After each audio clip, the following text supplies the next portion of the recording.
with you having the hit records you had come out of Houston, man, you had several just classics that what they would call a B-side, where like they wouldn't make the radio and they wouldn't be the ones that got played in the club. People listen to you all the way through. Behind Tent Volume 1 did. Volume 2 just went up and went crazy. Every time you done got on features with anybody in the city, because you somebody that embraced the younger artists. And you always, I remember when you, because you would go through your phases where you not posting on Instagram ever. And then you will be on that, hey, nigga, no, I like him. I like him. And you will post you didn't post the niggas. Everybody. Don't care, nigga. I don't care if you got 1 million followers. I don't care if you're broke. I don't care if you're rich. You going off of what you like and, hey, check this out. And plus, I'm really on some H-time. Yeah. I'm talking about really petty with it. You know what I mean? Real petty about it. You know what I mean? And I always have been. You know what I mean? That's why I'm so thankful for Pimp C, because I'm on some H-time, but I get Texas than a motherfucker whenever it's time to be straight Texas. You know what I mean? And you know, Pimp C did a lot of. He knocked some doors down for me personally. You know what I mean? And I know he did it for the whole city, but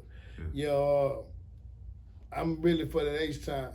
You know what I mean? And I just can't understand how we can be tore off the same cloth and we ain't around. I just can't understand it. Yeah, it makes no sense at all. Yeah. Especially coming from the era where it was North and South Plex and shit. Now the bridges that been, you know what I mean? The gap. Yeah, this generation, they rocking with niggas from the other side. That's how it's supposed to be. Yeah, so I can't see myself not showing the love and everything like that, man. So now, with you putting out these, and my first time, it's crazy because the nigga always knew your name and heard, you know, everything who you was. My 2 favorite freestyles of yours, I gotta say that all of y'all on that Eve got it all. Me and Lil Yo went half on the 4 in the studio, wrote getting thrown, and bitch, I'm probably paid my dues. I done earned my stripes, so bitch, it's time to make moves. I used to listen to that all the time as a kid. Remember that and then the DMX, one more road to cross, one more step to. When you got on that bitch, I used to listen to these repeat, and my pops used to go to Amazonia. And you know what I'm saying? What you know about Amazonia? I came up right around the corner from that house. So like my pops used to always go there. We'll get the real CDs. So I remember when you was slim, you know what I'm saying? Y'all was over there rocking with the Boss Hog Outlaws and everything like that. So that was a time in itself. What made y'all say, you know what, let's do this Boss Hog thing? We still switch eyes, but we, you know, Slim going to Boss Hog and you going over there with him. You know, what made that transition come about, you think? Man, I mean, you know, I can't really speak for them. Yeah. You know what I mean? My opinion, just knowing them and just, you know, being part of the movement, my opinion with them was, you know what I mean, it's time to get in the driver's seat and take control of, you know, their own career. Like, you know, Slim, like, man, I'm finna get in the driver's seat with my own career. And Ray Face being the big brother, but the business mind and that OG father figure structure for all of us, you know, he was the extra, you know what I mean, that needed where they said, hey man, we got all the ingredients, let's go. It wasn't like it was a Boss Hog and Swish House was really separate. Yeah, not at all. In our mind. Yeah. I'm knowing Slim. Yeah. So when I say I'm talking about me and Slim. Yeah.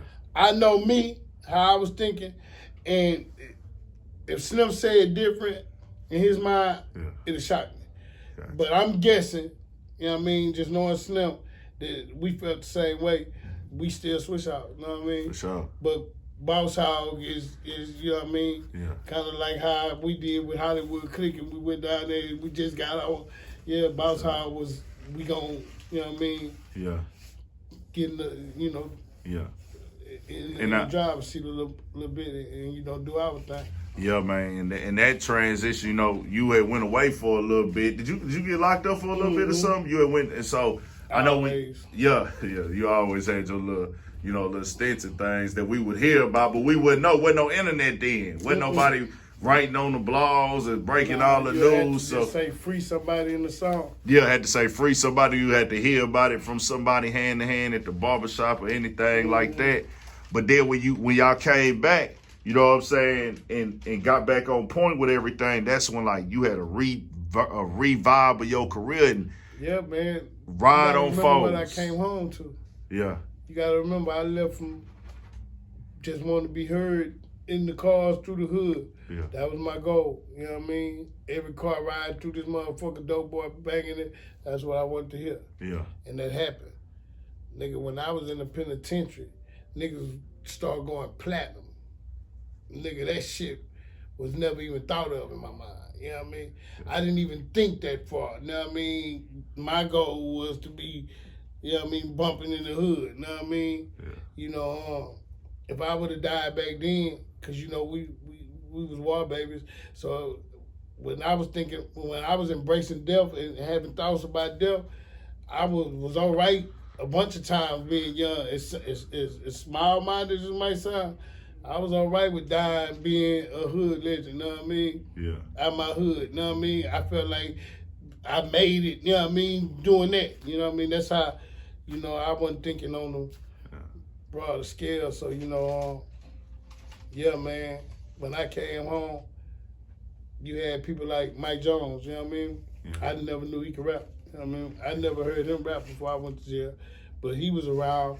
I actually thought, and this ain't no kind of diss or no, this just fact. Yeah. I actually, in my mind, thought he was part of the promotional team because I seen him more helping out with flyers and shit like that. I even thought at one point in time he was like the designated driver because he didn't smoke or drink, he was driving and shit. Yeah. You know, I didn't really know him, you know what I mean? So, you know, when I'm in the penitentiary and hearing who? Mike Jones, who? I'm like, what the fuck? Yeah. I'm a believer. I'm talking about I'm around that bitch with killers. If anybody hears somebody say who, everybody say Mike Jones. Yeah. You can have a random conversation. Or they say who, somebody gonna say Mike Jones. You know what I mean? Yeah. And that's how bubbly he was. When I came home and seen that shit, you know, one of the first, might be probably the first month, the second month I was home, I was on my way with Slim to the B.E.T. Awards, you know what I mean? Yeah. You know, so I'm, you know what I mean? I never been on a plane before except a Bluebird, you know what I mean? Yeah. So I'm like, this shit is crazy. Elevated all the way up, man. And then you put out so much from, you know, just even hooks and people just got their favorites that you done put out on them 2 projects, man, that made you like the street champions, that people just be wanting to hear what you got to put out and hear you in music, man. Do you ever feel like, because it's like you can really get out here and just pump out music whenever you wanted to, but is it more so like, hey, man, I got to wait till the timing is right for me? It might have a little bit to do with that. Yeah. It's more so with me. I'm just like my worst critic, you know what I mean? Yeah. And I feel like if I ain't giving you, if Behind 10-2 ain't better than Behind 10-1, then I wouldn't have never dropped it. It would have had to been Ray Face and them drop it, and they go with they move, you know what I mean? Because they saying, hey man, you tripping. Me being the, you know what I mean, critiquing myself, you know what I mean, I wouldn't have never, you know, so if 3 ain't better than, you know. Yeah. So I just got to drop music, you know what I mean? Yeah. And let the people see, you know what I mean? Mm-hmm. You know, I feel like when we was all together and shit, in the way shit was going on with the movement, it was way more motivation and just being creative, you know what I mean, was way, you know, more easier for me because I was just I living it, you know what I mean? I was in this zone. And nowadays, you know, it's probably easier to rap, you know what I mean? But just the creative zone, the feeling. Yeah. You know what I mean? I ain't 100% back into that. You know, and I can't wait to feel that. It's gonna be like Bruce Leroy getting the glow. You know what I mean? Nah, for sure.